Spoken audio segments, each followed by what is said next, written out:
Bundle থাকলে প্রতি সেনমানিতে টাকা বাঁচবে। বিকাশ সেনমানি বান্ডেল কিনে জিতুন প্রতি লেনদেনে।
যে আমরা বলেছি যে মাননীয় আদালত তাদেরকে রিমান্ডে নেওয়া অতি প্রয়োজন, 10 দিনের রিমান্ডে নেওয়া উচিত।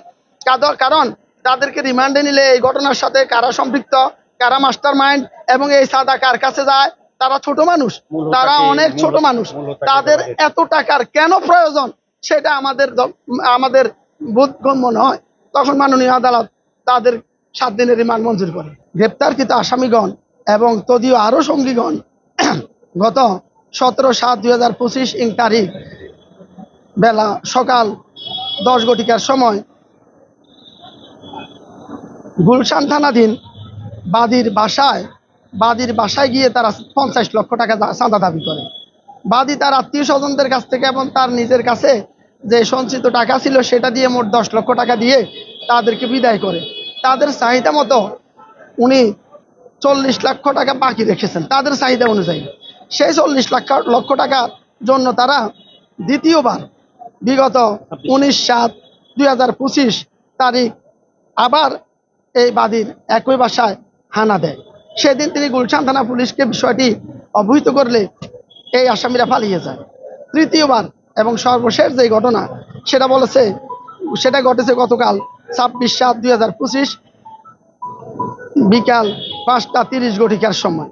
বাদীর বাসায় এসে তারা তাদের পাওনা বাবদ যেই টাকা তারা চাঁদা দাবি করেছে সেই চাঁদা বাবদ 40 লক্ষ টাকা দাবি করলে বাদীর কেয়ারটেকার বাদীকে জানায়। বাদী বিষয়টা গুলশান থানায় অবহিত করলে থানার পুলিশ এসে তাদের মধ্যে 5 জনকে অ্যারেস্ট করে।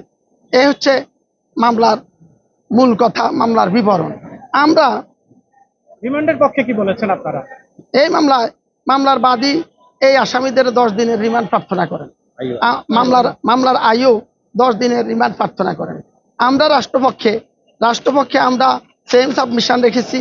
আমাদের বক্তব্য ছিল মাননীয় আদালত